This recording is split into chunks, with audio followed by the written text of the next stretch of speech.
design, and today I wanted to share with you just a quick tutorial about how I print out my digital elements for my hybrid layouts when I'm doing a hybrid 9x12 or 12x12 layout. This is my process, and so I open up the canvas in Photoshop. I open up a 13x19 canvas. I'm using a Canon Pixma wide format printer. So 13x19 is the size of the paper that I'm going to be printing on. And then I create a rectangle that's the size of my layout. This layout that I'm sharing here is 9x12, and it's a layout created using some of the Paislee Press tour guide digital papers and elements that are available at the Lilypad.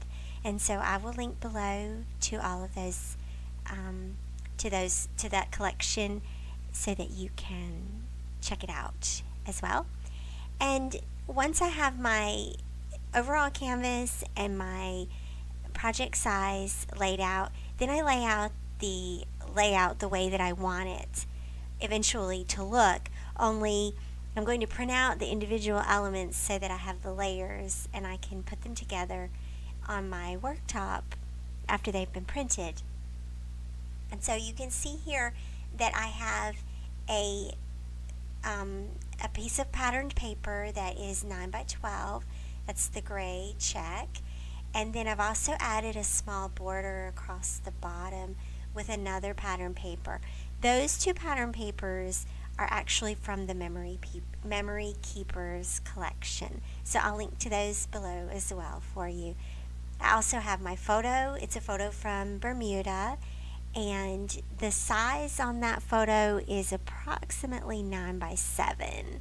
And then I also have two elements that are part of the tour guide collection as well. They're word art, and I've layered them over top of white rectangles just so that they will print white. And so once I have my layout sort of planned where I want everything to go, my next step is going to be to separate everything out so that it can be printed individually and then cut apart. And so you can see here, this rectangle right here is my base for the layout. I don't know why it was black, so I'm going to go and change it to white real quick, because part of that is going to print. And so the goal here is to print out just what I need for the layout and not waste ink. So with the gray pattern paper here, I want to print it across the whole sheet, across the whole 9x12, but I don't want it to print underneath the photo because that would be wasting ink. So I'll get to that in a minute, how I'm going to handle that. I still want to see that because I want to move the other elements as well off of that main patterned paper. And what I'm gonna move first are these elements here on the left hand side. And so those are the two word elements layered on top of just plain white rectangles. And then there's also a long rectangle that goes down the photo, and that's just a rectangle that's at a 50% opacity.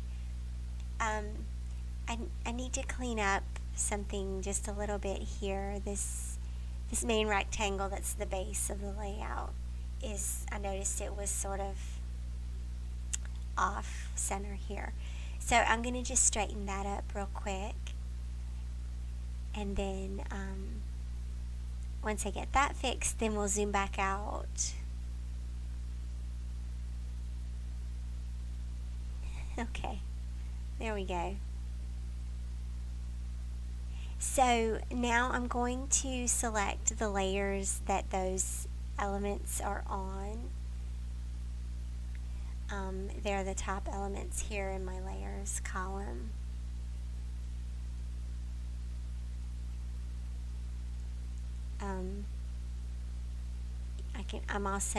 You can also go ahead and turn off the photo layer, and that shows you what that looks like once you turn that off. I have a couple of things still on this layout too that I haven't decided for sure if I'm going to keep yet, so bear with me on that. But that's the space where the photo is. We're going to add that white rectangle so that it doesn't print the photo or the pattern paper. So I'm going to add another layer here on top of the photo, and I'm just going to draw a plain white rectangle over top of the photo.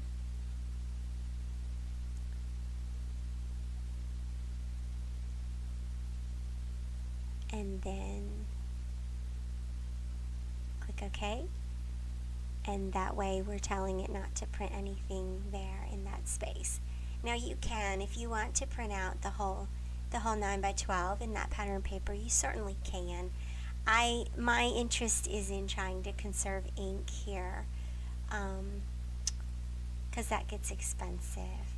So I want to use this Wander word art, and at first I thought I was just going to print it out here on this paper. I do end up printing it on this paper, but then I'll share with you at the end of the video what I actually ended up doing with it. I ended up printing it and cutting it in the silhouette, but for now I'm just going to leave it there on the side, and I'm just fiddling with the size a little bit. I did want to remember like what size I was intending to have it. And now I'm going to select these elements here, and I'm just going to move them off to the side so they'll still print on the 13 by 19 sheet. And then once everything is printed out, I'll be able to cut it all out. And I'll share all that with you in the next video with the layout itself. So once you have those layers highlighted and you're in the move tool, then you can just move those over. There we go. And so you'll see how once you pull it off, then it comes off of the rectangle with the lower opacity.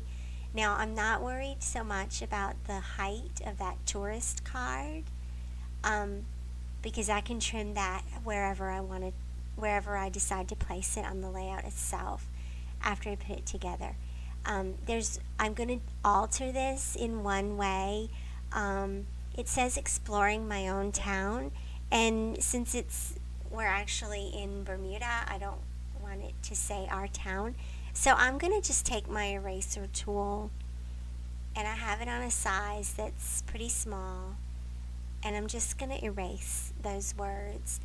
You could cover that with washi tape if it didn't work for you, or you could leave it there. You could also create your own text box over top of that text. So if English is not your native language, and these digital elements and the English words are not your native language, and you want to have your native language on those cards instead, this would be the time that you could alter those as well. I have this round element that I really like and I really wanted to use, and so you'll end up seeing if I use that or not, but I went ahead and left it there and printed it out. And you could certainly add, any kind of elements that will fit on your page here. You can add those, and that would be fine. One more thing that I needed to do was move the strip of pattern paper to the very bottom, just so that enough of that showed that I wanted to include on the layout. So you can kind of see now, this is how it lays out once you have everything ready for print. So my 13 by 19 sheet is ready to print. My photo, I'm going to print on a different sheet. I'm going to print that on 8.5 by 11 glossy photo paper. And this paper I'm going to send to my Canon Pixma. I'm going to be using Staples brand matte photo paper. It's a cardstock weight, and it's matte, and it's a pretty nice print quality. So I'm going to send that over to print, and then in the next video you'll see how I cut that all apart and put the layout together. For now, I'm going to switch you over to my Silhouette software, and I want to share with you what I'm going to do with that word art. And so, of course, when you open it, it opens the canvas size that you had open last, which for me was 8.5 by 11. And so I'm going to make this canvas size, or the paper size, 4 by 6. And I do this often if I know I just have one or two word art or elements that I want to print and cut. Just keep 4 by 6 cardstock cards near your printer, and it makes it go a lot faster. And so of course you can do 4 by 6 and then ask it to show your registration marks, and you'll know exactly what space you have. I'm going to open the word art first here and just place that on our paper.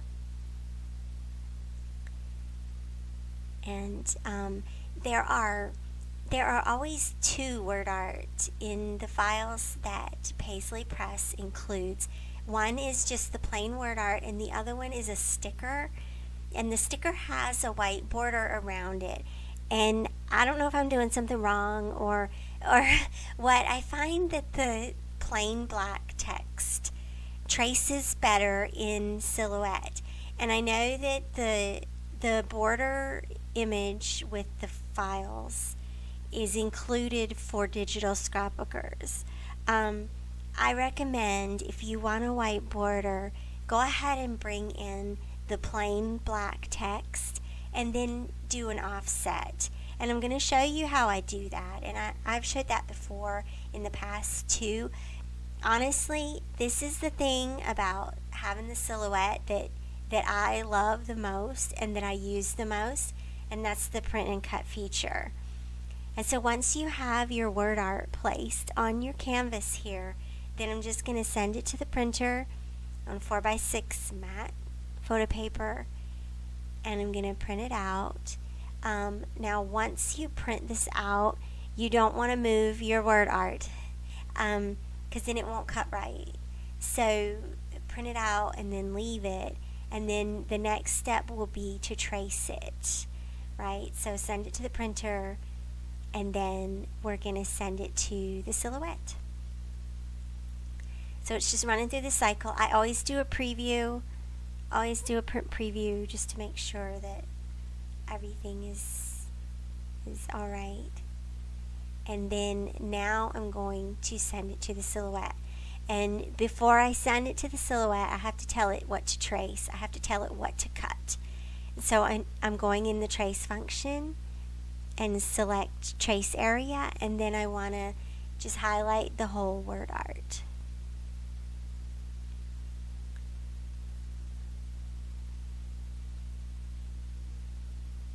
Okay, so we click on that, and then we just draw a box around your word art.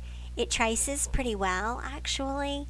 Sometimes it won't, and so if it doesn't, then you turn off the high pass filter and increase the threshold to 100%. And that will give you a pretty good trace.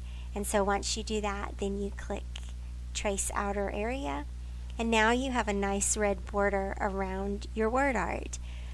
You can print it like this, or you can cut it like this, or you can cut it with a white border. I'm choosing to cut it with a white border today because I know that it's going to go against the grass on my photo. So I want a little bit of a contrast. I also find that if you add a white border to the word art, then it doesn't have as high a risk of shredding when it goes through the trimmer or when it goes through your Silhouette. So in order to create an offset, I'm going to select this red line, and then I'm going to click on the offset tool, and it's going to do a default offset, right? And that one is kind of big. It looks kind of like a bubble. It looks like the Marshmallow Man. But I'm just going to undo that and then reset the offset. And you can just play around with this. There's up and down arrows, so you can make it bigger or smaller. I tend to default to 0.040. I think for this one I ended up doing 0.038. So a little bit smaller than normal, but it is bigger. This is going to print about 4 inches wide. So that might be why it didn't need as much of a border around it. Alright, so once we've done that offset, now we have our word art and our lovely border around our word art.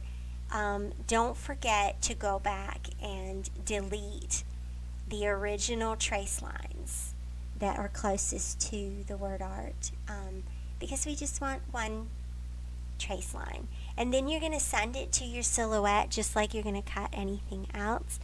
And then what I'm going to share with you next, I'm going to